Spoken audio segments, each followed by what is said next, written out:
My wife cheated and left me, saying, "You should be grateful I'm setting you free. You were holding me back." I smiled.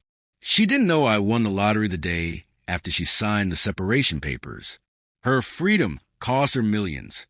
And yeah, even now, typing this out, I can still hear her voice in my head, that weird mix of superiority and pity, like she genuinely believed she was doing some grand charitable act by blowing up our marriage. My name's Ethan.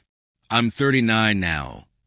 But this all started a little over a year ago, back when I still thought my life was simple, predictable, maybe even a little boring in the best possible way. I wasn't flashy. I wasn't ambitious in the way my wife, Lauren, claimed to want.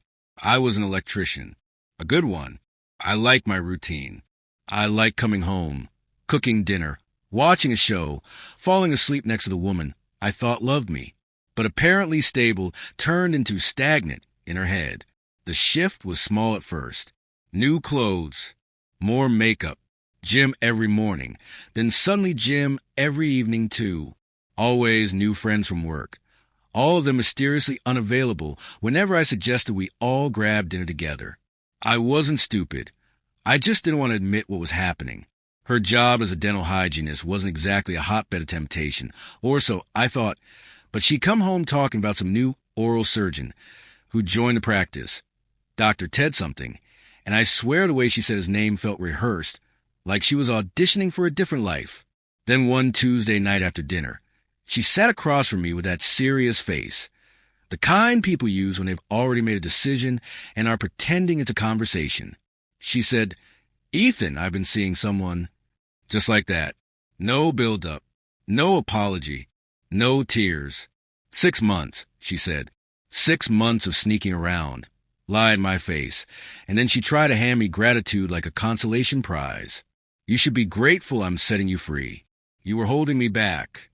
Imagine hearing that from the person you supported emotionally, financially, spiritually, hell, even socially, since most of our friends were originally mine. I asked her how long she'd been unhappy. She shrugged. "A while. You're content with this small life. I need more." More turned out to be Dr. Oral Surgeon with the big house and the fancy car. She already had a lawyer before she even told me. She wanted everything simple and quick. She pushed for us to sign separation papers immediately, because in our state, you file for separation first, then wait for the divorce process to finalize. The papers were straightforward. 50-50 split of marital assets. House sold. Savings divided. Each keeps vehicles. No alimony because similar income and no kids. Her lawyer drafted it. My lawyer reviewed it. It was fair. I signed on a Wednesday. She moved out that Saturday to stay with Dr. Prestige Smile. I slept alone in our house for the first time, listening to the silence she left behind and wondering how many lives lived in the spaces she used to fill. And then, on Thursday, the very next day, I bought my weekly lottery ticket. I've been doing it for 5 years. Same ritual, same gas station, same $20 quick pick. The guy behind the counter joked that I was due for something big someday. We both laughed. Saturday morning, I checked the numbers while drinking coffee, expecting the usual nothing. Instead, I matched all 6. Every single number. $8.7 million. Just me. No split winners. I froze. I checked again, then again, then again, until I actually felt dizzy. One day after signing separation papers. One day separating me from losing almost half. When I met the lottery lawyer the following Monday, he asked, "Are you currently married?" "Separated." I said, "Signed the papers Wednesday. Ticket bought Thursday." He gave me this slow grin like he'd seen some cosmic jackpot of timing before. "Congratulations twice," he said. "Your ex has no legal claim." And just like that, the universe or God or fate or dumb luck handed me a golden exit.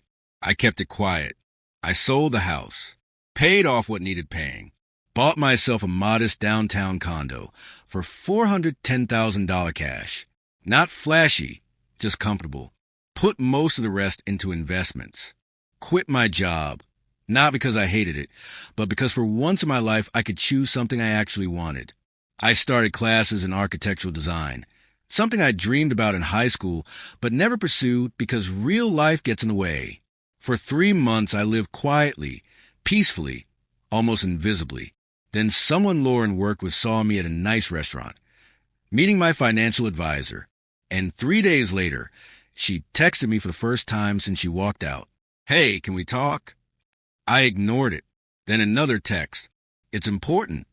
I replied, if it's about the divorce, talk to my lawyer. Her, it's about us. Us. The word made me laugh. I blocked her. The next day her mom called. Ethan, honey, Lauren has been doing a lot of thinking. I cut her off.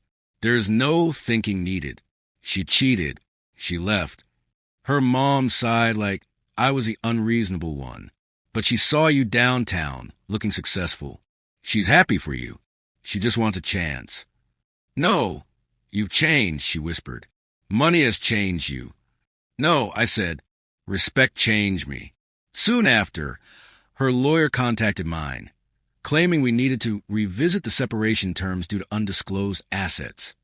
My lawyer shut that down with ease, explaining that assets acquired after legal separation are legally separate property. She pushed anyway, filed motions, wasted her own money, got nowhere. A judge finally told her attorney he was embarrassing himself. She still didn't stop. One night at the grocery store, I turned down an aisle, and there she was, waiting like she knew I'd show up eventually. She looked nervous, thinner, makeup streaked like she'd been crying before coming in. Ethan, please talk to me, she said. I told her no, and that's when she dropped the facade. I know about the lottery. Don't play dumb. People around us turned to look. You won millions, she hissed. And you're just going to keep it? After 7 years of marriage, after 6 months of cheating, I corrected. You told me I was holding you back. You wanted someone going places. So go places. Her eyes filled with fury. He dumped me, okay? Dr. Ted. He said I was dramatic and not wife material. I had to move back with my parents. I'm struggling, Ethan, and you're living like a king. Not my problem, I said. She stepped closer, voice desperate. I deserve half. You deserve exactly what you got. Freedom. She followed me all the way to my truck, shouting that I was selfish and cruel and that money had corrupted me. That week she called from different numbers, leaving voicemails ranging from sobbing apologies to threats to guilt-tripping manipulation. I changed my number. Then her dad showed up at my condo lobby demanding I do the right thing. Security escorted him out. She filed another motion claiming the lottery ticket should be considered marital property because lottery purchases were habitual during the marriage.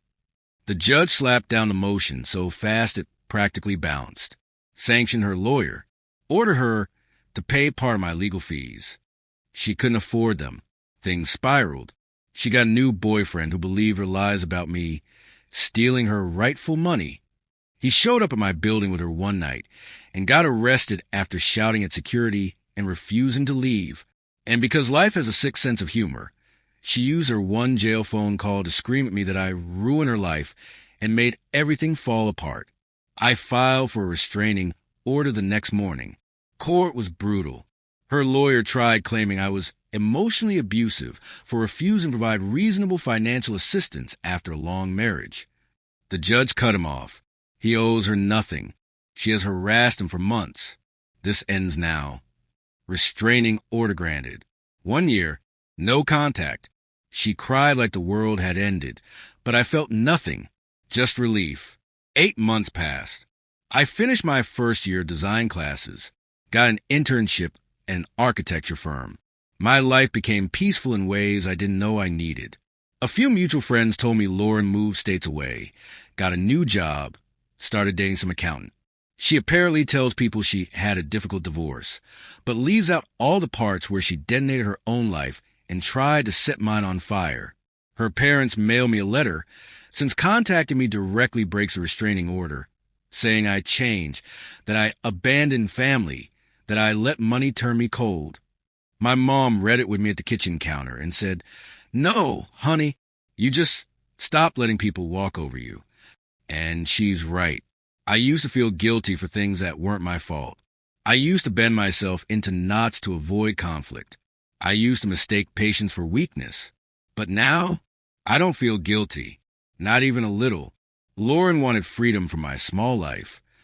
And she got it. Every piece of it. She walked away thinking she was trading up. But she didn't realize real value isn't shiny or loud or wearing a white coat. Real value is character, loyalty, integrity. The things she threw away before she ever knew their worth. And as for the money, it didn't change me. It just gave me enough space to finally be myself. Enough room to grow into someone she never pictured. Someone she'll never benefit from again. Her leaving was meant to break me. Instead, it unlocked the best version of my life. Sometimes I sit on my balcony overlooking the city lights and think about that Wednesday. If she hadn't pushed aside the papers immediately, if I'd waited even 24 hours, she would have gotten millions. But she couldn't wait to run toward her better life. She signed her name, handed me freedom, and sprinted into her own downfall. She always said I lacked ambition. Funny thing is, I'm designing buildings now, studying something I love, living without fear, without chaos, without someone belittling me for not being enough. She said I was holding her back. Turns out she was holding me back the whole time. And the best part? She set me free. Just like she said. She just didn't expect that freedom to look like this.